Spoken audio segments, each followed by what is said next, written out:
What are those other dominant narratives that are intentional that keep the systemic oppression going?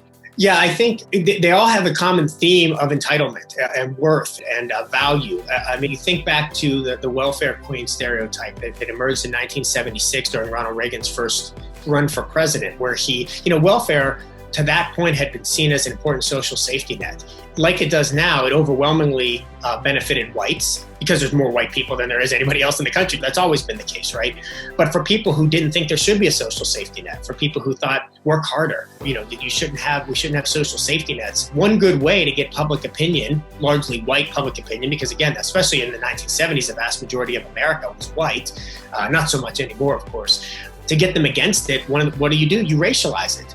And so when he tells the story about Linda Taylor, who was from the south side of Chicago, and she was a welfare cheat and did all these things, he allowed white people to believe that this is what black people do. This is what welfare is. It's a way to cheat hardworking white Americans from their tax money so that they can be lazy. We see these common themes of, people of color, black people in particular, feeling like they deserve more than they work for.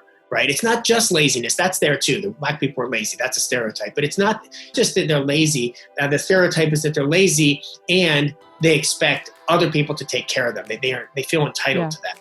And so you've been there in classes with students. Every student, when you start to talk about food stamps or WIC or whatever, tells some story about being behind somebody in line at the supermarket buying a bunch of junk food for their kids, which is like, we really need our poor people not to have their kids happy. Like, is that really what we need in life? That's really important. You shouldn't get a candy bar if you're poor, because it's like, that's my tax money and they're buying junk food with it. And the narrative there isn't just about the money. It's those people can't be trusted. You're going to give them, you're going to spend it because they can't be trusted. They don't deserve it. And so, isn't that narrative on the other side too? Right? We don't trust the government. We don't trust the people in charge. We don't trust, no one can be trusted. Nobody can be trusted except me. You know what I mean?